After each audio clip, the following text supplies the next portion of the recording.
So it's always weird flying home for a visit. The things I miss about Ohio compared to California is obviously the lush greenness, the verdant countryside. However, compared to Maryland, which has a verdant countryside, but it's also rolling hills, it's not quite as interesting. There's lots of forest areas, and the grass is so soft that you can walk on it comfortably. You can have the baby crawl around without him having a bunch of pain from pointy, spiky grass poking him. The trees are gorgeous. I mean, it's one of those areas of the country where you can just lie on your back in the grass, look up at the sky, hear the rustling of the trees with this nice, steady hush. People from Pennsylvania and Kentucky and this whole region know what I mean. Most of the East Coast. Florida, not so much. Florida, oh. Yeah, I don't think I'd ever want to live there. I mean, the beaches and stuff are nice, but the inland area is so dry and nasty. It's a lot like Southern California. So you've got this natural, really nice high water table. One of the things that bugs me about recent news, if you've been paying attention, is that with the overuse of fertilizer and pesticides, we've been getting a lot of nitrate runoff into Lake Erie. And what that's done is caused a gigantic algae bloom in the lake. Well, the water in this area, the water table is about 12 feet under the ground. So you dig a well, you hit water really quickly. Well, the problem with the algae bloom is all of our well water and city water, reservoirs, everything is getting contaminated by algae. And these, I can't remember what kind of, like blastocytes or whatever type of microscopic organisms they are, but I'm sure if I looked it up on Wikipedia real quick, I'd know the name off really quickly. But anyway, those microscopic organisms are poisonous to humans. If you consume too many of them, which it's like parts per million, like 10 parts per million, that's a minuscule amount, will make you sick. Causes all kinds of health issues. So the local water, we've been getting warnings in the mail saying you will get sick if you drink the local city water.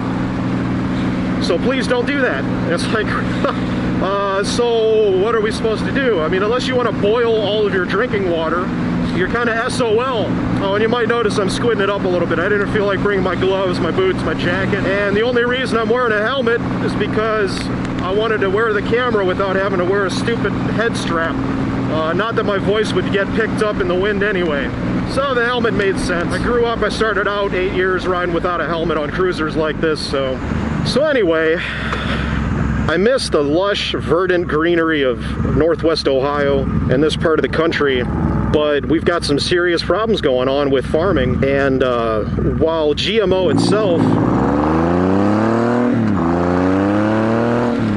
may not be the problem, the technology actually may not be the problem, because honestly, simply growing hot peppers like habaneros jalapenos right next to bell peppers, you could, that's genetic engineering right there.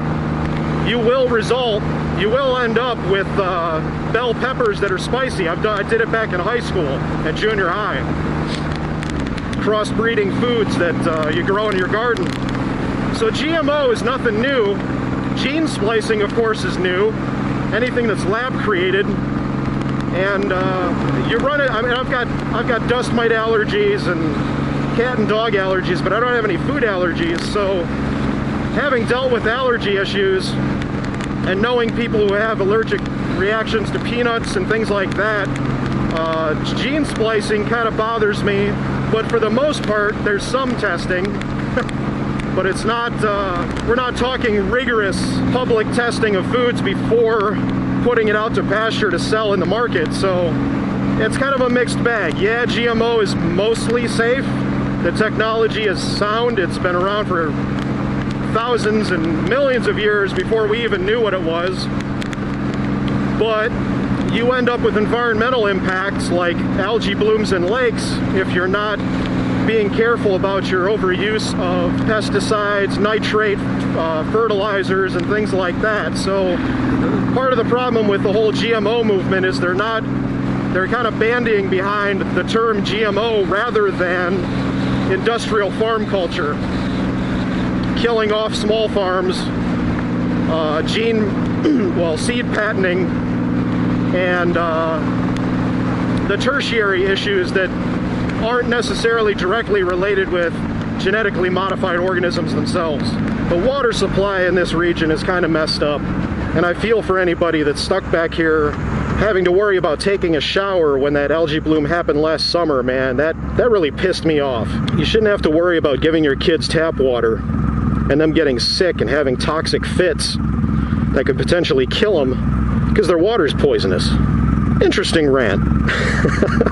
So yeah, verdant greenery is one of the things I miss about Ohio. You've got an overabundance of water, but because of industrial farm culture and pollution and farm runoff from cows and all kinds of livestock, you've got a real mess that needs to be cleaned up over time. Whereas in California, you've got a major water shortage because they're very reliant on precipitation because they don't have the lake water table to support the state. There is a lot of underground water. Unfortunately, if you drink bottled water, guess where the bottled water's coming from?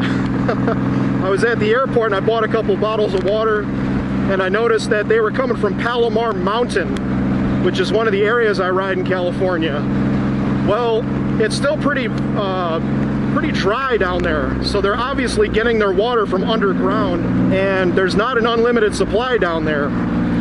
Yeah, the ground gradually filters out the seawater that comes inland through lakes and filters into rivers, and filters into lakes from rivers and maybe underwater aquifers, but for the most part, man, we've got a limited underwater or underground water supply. I'm a dumbass. Wish I could lane split in Ohio. That's one thing I don't miss about this state. Retarded drivers that don't respect bikers. California is in a real mess, and if they're not really digging into desalination plants like they're using in San Diego heavily, I don't know. It's kind of a big question mark. Farming uses the vast majority of the water in the state, but we provide the vast majority of the food for the nation year-round. I mean, you wouldn't have fruits and vegetables in the dead of winter in Ohio without California farms. It's a pretty big issue that needs to get fixed up with technology, probably. Need to stop pulling in water from Lake Mead and other out-of-state sources and become more self-reliant using the ocean. The problem is that's insanely expensive, but from my point of view, the government needs to spend less money on military-industrial complex contracts. And there's apparently, I think, a $60 million or $90 million discretionary budget that the Department of Defense is being given that they're going to be voting on pretty soon. So if they were to shift that into a desalination project to have desalination plants all the way up and down the West Coast, I don't think we'd have a problem with water shortages and food production in California. We could just dump water from the coast onto our plants and feed the country, not have to worry about it. But instead, we keep pissing away money on foreign conflicts and bullshit that we don't need to be dealing with. I mean, ISIS are a bunch of assholes, but we really need the UN to come together and kick their ass. And people hunting down near extinct species in Africa, that kind of stuff should get dealt with by private investors, maybe sending out mercenaries to help out the tribal people. What the hell construction is going on? Construction in Ohio really blows because they tend to close down way more lanes than they need to, and the construction goes on for years. The construction on 475 was happening when I first moved back here from Maryland, I think a year and a half, 2 years ago, and it is still going on. So hopefully my trip up to downtown area will be all right, but I'm going to change topics and start a new clip. West Coast.